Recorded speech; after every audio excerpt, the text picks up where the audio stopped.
नमस्कार. आजचा व्हिडिओ बनवण्यामागचं सगळ्यात महत्त्वाचं कारण गुढीपाडवा येतोय आणि गुढीपाडव्याचं आणि कडुनिंबाचं काय नातं आहे हे आपल्या सगळ्यांना माहिती आहे. सो गेले 4-5 महिने मी कडुनिंबाची पानं, कढीपत्त्याची पानं, मोरिंगाची पानं म्हणजे शेवग्याच्या शेंगाचा पाला हे सगळं जमा करून त्यांना वाळवून आणि तुम्ही बिलीव नाही करणार जवळजवळ 150 रुपयाचं वगैरे हे सगळं घेऊन केवढीशी पावडर होते ते मी दाखवते. ही एवढीशी पावडर झाली आहे कढीपत्त्याची, घरी बनवलेली पावडर आहे आणि अशाच सगळ्या पावडर आहेत. ही कडुनिंबाची पावडर आहे म्हणजे आपल्या करी लिव्सची पावडर आहे आणि ही पुदिन्याची पावडर आहे. सो ही तुम्ही बघू शकता, ही जवळजवळ 200-250 रुपयाचे पुदिन्याची पानं जमा करून मी केलेली पावडर आहे. अशीच ही कोरफडीची पावडर आहे, ही मोरिंगा लिव्सची पावडर आहे. सो या अशा सगळ्या घरी बनवलेल्या पावडरी आहेत आपल्याकडे. त्याच्या व्यतिरिक्त आता जे सोप मी बनवलं आहे हे आहे आपलं मोरिंगा हर्बल सोप. तर ह्याच्यामध्ये स्पेशली मोरिंगाची पानं आणि ह्या सगळी पानं तर आहेतच, त्याच्या व्यतिरिक्त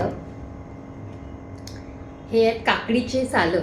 सो काकडीची सालं वाळवून त्याची पावडर मी केलेली आहे. तुम्ही हे बघू शकता. सो ही सगळी पावडर एकत्र करून केलेली पावडर आहे ज्याचं साबण बनतं आहे. सो याच्यामध्ये सगळं आहे. तर आपण सगळे वॉटरमेलन खातो. कलिंगडाचा जो लाल भाग आहे तो आपण अगदी आनंदाने खातो आणि हिरवा भाग आपण फेकून देतो, पण त्यांच्यामध्ये एक पांढरी स्लाईस असते जी आपल्या स्किनसाठी खूप उत्तम आहे. सो ती सुद्धा वाळवून त्याची सुद्धा पावडर मी याच्यात टाकलेली आहे. सो ह्या सगळ्यांचं मिळून हे साबण बनलेलं आहे. मोरिंगाच्या साबणामध्ये आपण कापूर आणि तुरटी हे दोन्ही देखील टाकतोय, त्याच्यामुळे समर सीझनमध्ये हे बेस्ट साबण आहे. जसे जसे आपण प्रगती करतोय ना तसे तसे आपण केमिकल आणि आर्टिफिशियल गोष्टींच्या खूप जवळ जातोय.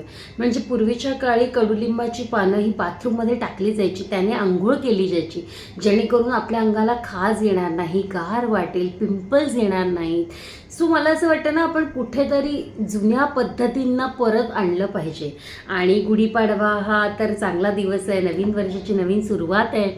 तर का नाही आपण त्या दिवसाला निमित्त साधून आपल्या या प्रोडक्ट्सना सगळ्यांसमोर आणावं म्हणून मी गुढीपाडव्याच्या ऑफर निमित्त हे साबण घेऊन आली आहे. आणि तुम्ही आज याला नक्की वापरा आणि मला कळवा तुम्हाला कसं वाटलं. मला नक्की खात्री आहे की तुम्ही एकदा जर साबण वापरलं तर तुम्ही पुन्हा पुन्हा हे साबण वापराल, कारण मी कुठल्याही गोष्टीत चिटिंग करत नाही. आणि तुम्ही सुद्धा स्वतःच्या स्किनबरोबर चिटिंग करू नका, केमिकलवाले प्रोडक्ट वापरू नका.